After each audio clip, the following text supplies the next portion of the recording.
자, 지난 시간까지 해서 고객 추가하기 및 삭제 버튼에 대한 모달 창을 구현해보는 시간을 가져보았습니다.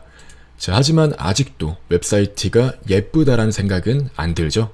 네, 이번 시간에는 안정적이고 예쁜 UI, UX를 위해서 앱바를 적용해보는 시간을 가져보도록 할게요. 또한 그와 더불어서 웹 폰트를 적용함으로써 전체 웹사이트의 폰트까지 예쁘게 바꿔보도록 할게요.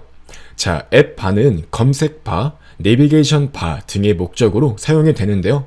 앱바 같은 경우는 머티리얼 UI의 공식 사이트에서 이 데모 기능을 확인할 수 있습니다. 아래쪽으로 내려와 보시면 다양한 예제가 존재하는 걸 확인할 수 있고요. 이제 우리는 이 중에서 이 앱바 with search field, 바로 이거를 우리의 프로젝트에 넣어보도록 할 거예요. 네, 이렇게 되게 아기자기하고 디자인적으로 우수하게 잘 생겼습니다. 이제 이 소스 코드를 확인해 보고 이것을 넣을 건데요. 근데 잘 확인해 보시면은 이렇게 아이콘스라는 별도의 라이브러리가 사용되는 걸 확인할 수 있습니다. 즉 메뉴 아이콘, 서치 아이콘 등이 사용이 되는데요. 따라서 이러한 아이콘 기능을 위해서 가장 먼저 아이콘스 라이브러리를 설치하도록 할게요. 자, 이렇게 프로젝트를 잠시 종료하신 이후에 npm install save 옵션을 붙여서 머티리얼 UI의 아이콘스 라이브러리를 설치할 수 있도록 할게요. 자, 그럼 이렇게 설치가 진행되고 있는 걸 확인할 수 있고요. 이제 한번 코딩을 진행해 보도록 할게요. 자, 우리가 적용할 이러한 앱바는 react.js의 머티리얼 UI에서 공식적으로 제공하고 있는 예제예요. 따라서 기본 예제라는 점에서 이것 자체만 적용을 한다고 해서 한글 웹 폰트가 적용되진 않을 건데요. 그래서 이걸 적용한 이후에 한글 웹 폰트까지 적용을 해볼 거예요. 자, 아무튼 바로 한번 구현해 보도록 할게요. 우린 이렇게 이 앱 바부터 아래쪽에 있는 모든 라이브러리를 다 복사 붙여넣기 해줄 겁니다. 이렇게 app.js로 이동을 해주시고요. 위쪽에다가 붙여넣기를 진행해 주겠습니다. 이렇게 그대로 붙여넣기 해주시면 되고요. 자, 보시면은 중복된 라이브러리가 있는지 확인해 주시고 중복된 거는 지워주시면 됩니다. 자, 이제 이렇게 매우 많은 양의 라이브러리가 존재하는 걸 확인할 수 있습니다. 보기만 해도 무시무시하게 많네요. 아무튼 이제 이걸 이렇게 사용해 볼 건데요.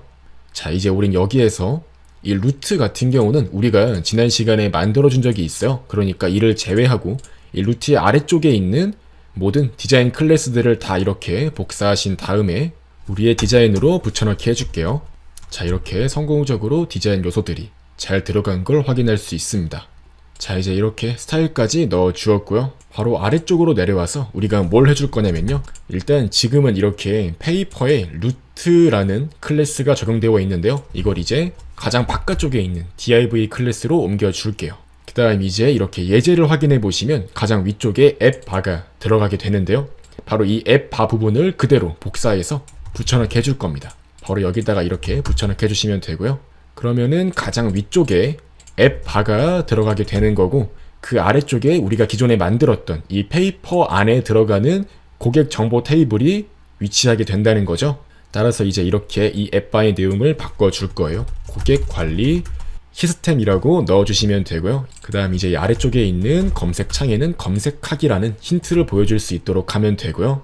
이제 이 상태에서 자, 이렇게 코드를 저장해 주시고요.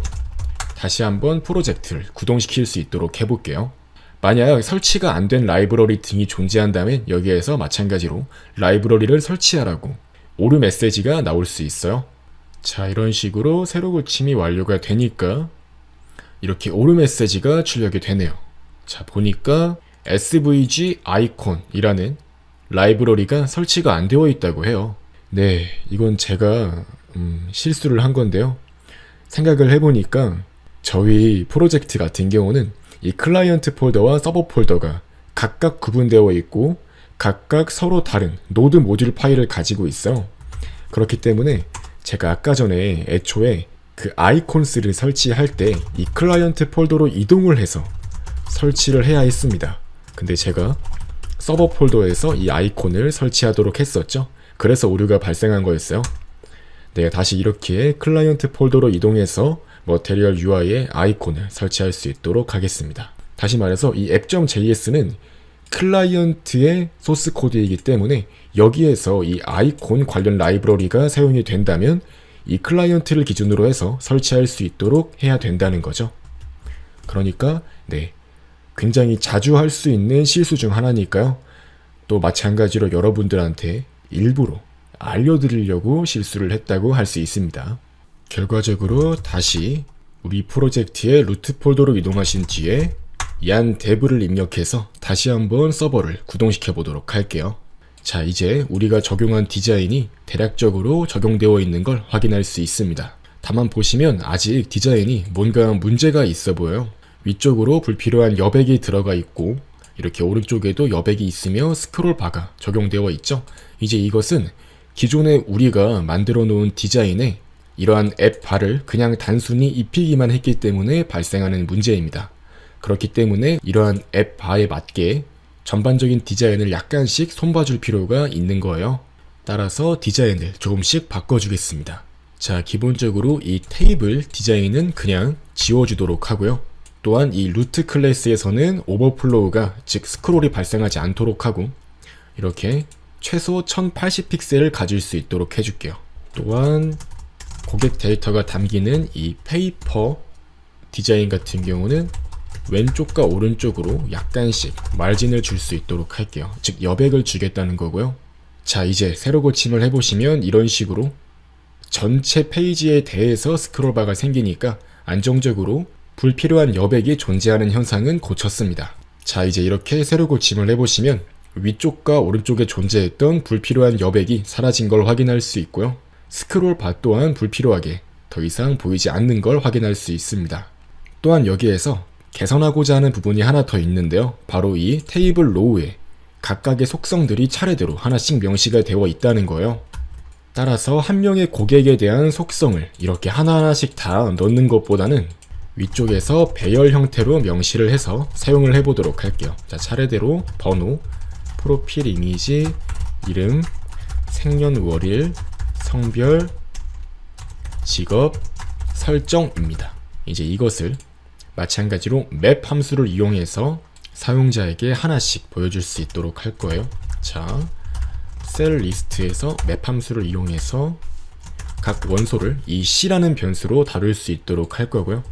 자, return table cell 해서 각 테이블에 classes.tablehead라는 이름의 디자인을 적용할 수 있도록 하고요. 자, 이렇게 하나씩 각 원소를 출력하도록 하면 됩니다. 이제 이렇게 위쪽으로 올라오셔서 테이블 헤드라는 디자인 클래스를 만들어 주시면 돼요. 테이블 헤드, 즉 속성을 보여주는 부분에서는 글자 크기를 이렇게 설정해 주도록 할게요. 이렇게 다시 한번 새로 고침을 해보시면 테이블에 위에 헤드 부분이 다 크기가 커진 걸 확인할 수 있죠.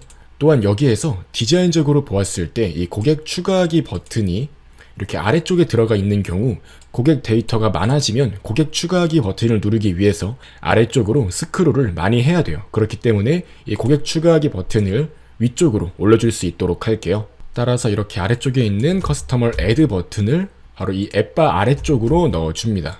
그 다음에 디자인을 하나 넣어줄 거예요. 바로 이러한 메뉴 버튼들이 모여있는 디자인이라고 해서 이렇게 div 태그로 감싸 줄게요.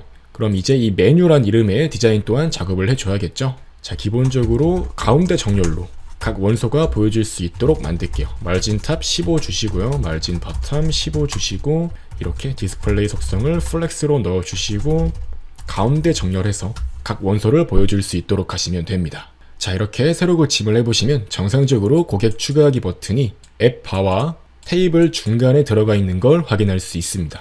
이제 이어서 아까 전에 명시했었던 이 페이퍼 클래스의 디자인 또한 적용할 수 있도록 할게요. 자, 그럼 이렇게 새로 고침을 해보시면 테이블의 오른쪽 왼쪽에 약간의 여백 또한 들어간 걸 확인할 수 있습니다. 아까 전과 비교했을 때 훨씬 디자인이 깔끔해진 걸 확인할 수 있죠. 다만 지금은 한글 폰트가 적용되어 있지 않아서 아직도 예쁜 디자인처럼은 보이지 않아요. 그렇기 때문에 한글 디자인 또한 입혀보도록 할게요.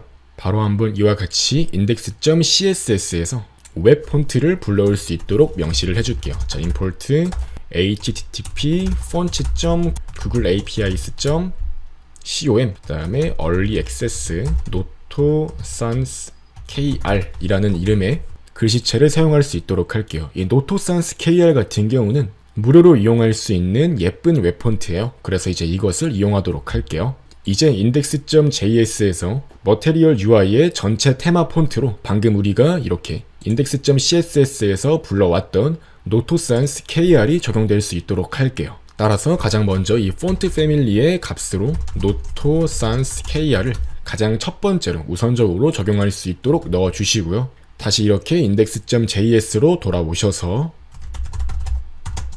자, 머테리얼 UI 테마 프로바이더, 그 다음에 create 머테리얼 UI 테마 라이브러리를 불러올 수 있도록 할게요. 그 다음 이와 같이 테마를 적용하도록 할게요. 기본적으로 폰트를 적용하고자 할 때는 타이포그래피를 이용하시면 되고요. 노토산스 kr을 우선적으로 적용하고 그렇지 않으면 세리프체를 적용할 수 있도록 명시를 해줄게요. 이후에 머테리얼 UI 테마 프로바이더로 이 앱 컴포넌트를 감싸주시면 됩니다. 자, 머테리얼 UI 테마 프로바이더에서 방금 우리가 명시한 이 테마를 적용할 수 있도록 하시면 되고요.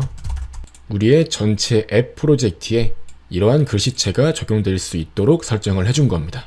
자, 이제 한번 새로 고침을 해보시면 이와 같이 전체 프로젝트에 예쁜 한글 글씨체인 노토산스 kr 글씨체가 적용된 것을 확인할 수 있습니다. 기존과 비교했을 때 훨씬 디자인적으로 깔끔해진 걸 확인할 수 있죠.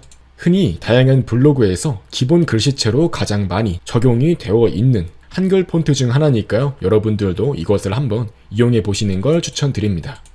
자, 이와 같이 넣을 데이터를 설정해서 이미지까지 골라서 넣어 보시면 자, 성공적으로 고객 데이터가 추가되는 걸 확인할 수 있고요. 몇 번 더 테스트를 진행해 보도록 할게요. 이런 식으로 데이터를 넣어서 추가해 주시면 되고요. 삭제 또한 안정적으로 동작하는 걸 확인할 수 있습니다. 자, 이와 같이 이번 시간에는 앱바 그리고 웹 폰트를 적용해서 전체 디자인을 개편해보는 시간을 가져보았습니다. 다음 시간에는 필터 함수를 이용해서 실제로 고객 정보를 검색하는 고객 검색 기능을 구현해보는 시간을 가져보도록 할게요.